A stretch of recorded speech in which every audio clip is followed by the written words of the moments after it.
Today we're going to talk about Noah and his three sons. We've all heard the story of Noah and the ark.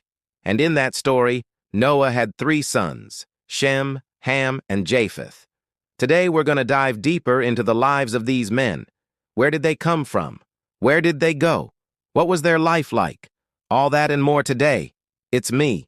Welcome to my channel where we uncover the lost history of the Bible as well as early Christianity. Join us as we learn what the Bible won't tell you. So let's start with a little recap. Noah was the son of Lamech and the grandson of Methuselah, the oldest son of Adam and Eve. Noah was born around 2486 BC, and he lived to be 950 years old. Now, if you'd like to know more about Noah's ancestry, I already made a video on his father, Lamech, so make sure to check that out after this one. Noah is known for being a righteous man who was chosen by God to build an ark so that he and his family could survive the great flood. After the flood, Noah and his family repopulated the earth and became the ancestors of all people. In fact, Genesis chapter 10 is known as the Table of Nations because it shows the descendants of Noah and how they spread across the earth. This is also known as the genealogy of humanity. In Genesis 50, we read that Joseph died at the age of 110 and was placed in an Egyptian tomb. Then the entire family of Israel moved to Goshen in Egypt. Now keep in mind that when we refer to the family of Israel, we're talking about Jacob and his 12 sons. It was them who became known as the children of Israel.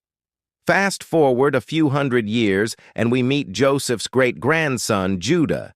In Genesis 37, it says that Joseph was buried in a coffin in the land of Canaan, but that his bones would be taken up from there in the time of the Exodus under Moses. If this is true, then why were his bones still in Egypt?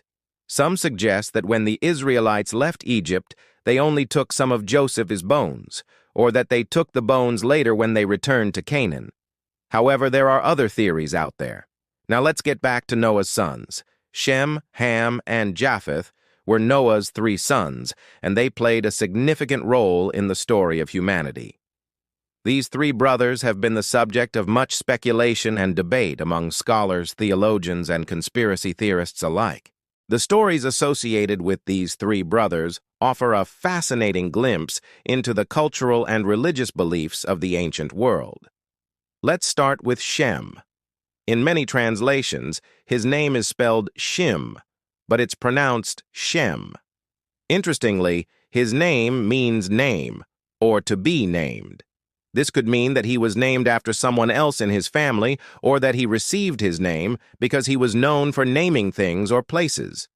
This idea is supported by the fact that in Genesis 10:22, we see Shem taking the lead in giving names to the families of Canaan after the flood. Shem was the eldest of Noah's three sons, and he's often depicted as the favorite. This notion is based on his placement as the firstborn and his association with the covenant between God and humanity. In Genesis 9:26, we see that Noah blessed his sons, starting with Shem. In his blessing, Noah proclaimed that Shem would be blessed and that his offspring would increase and become numerous. He would live in peace, and he would be blessed by the Lord God Almighty. Interestingly, Shem's name appears 4 times in the book of Genesis, which is more than any of the other sons of Noah.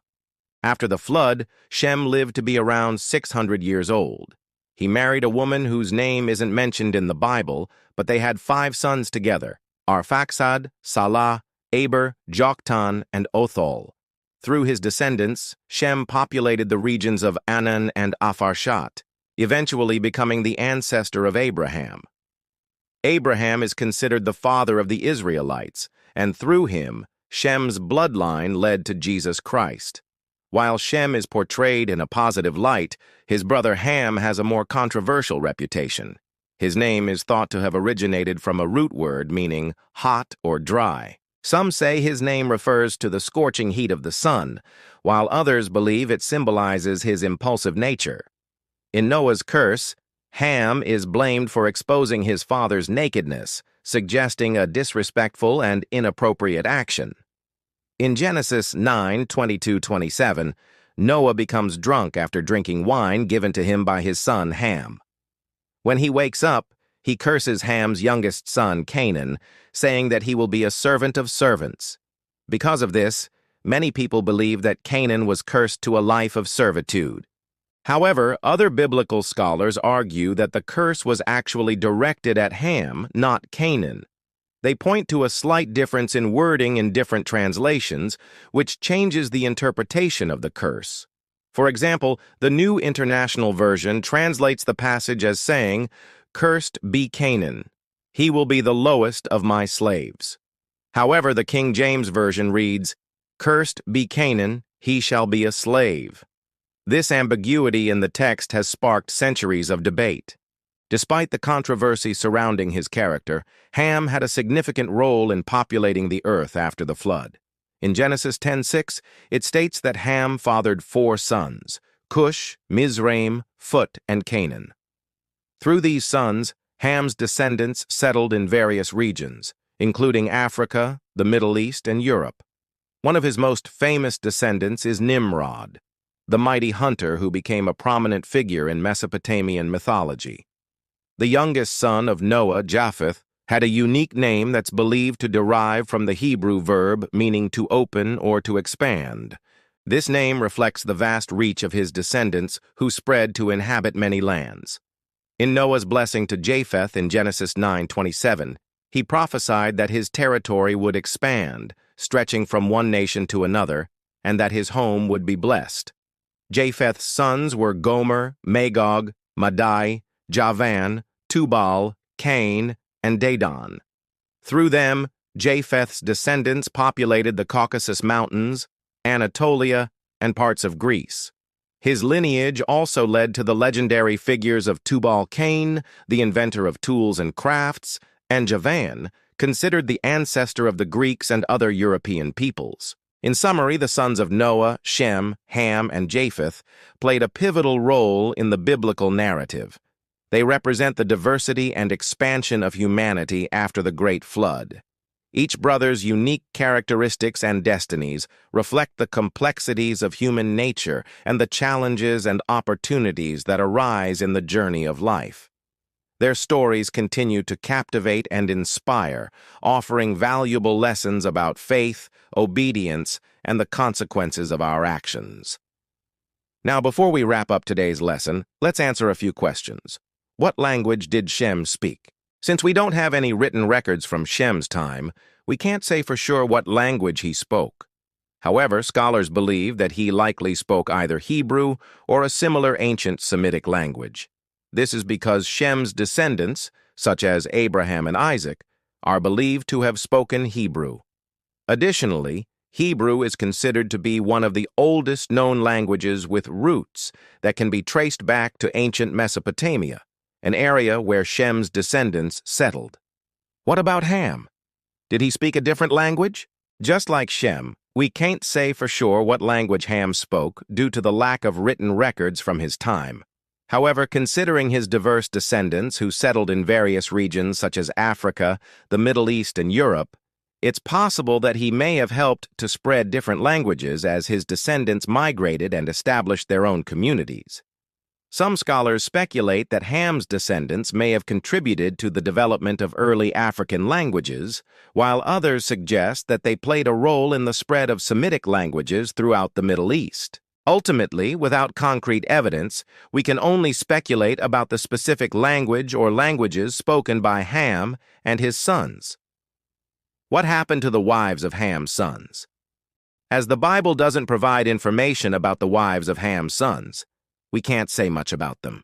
However, we do know that Ham had 4 sons. According to Genesis 10:6, they are listed as Cush, Mizraim, Phut, and Canaan.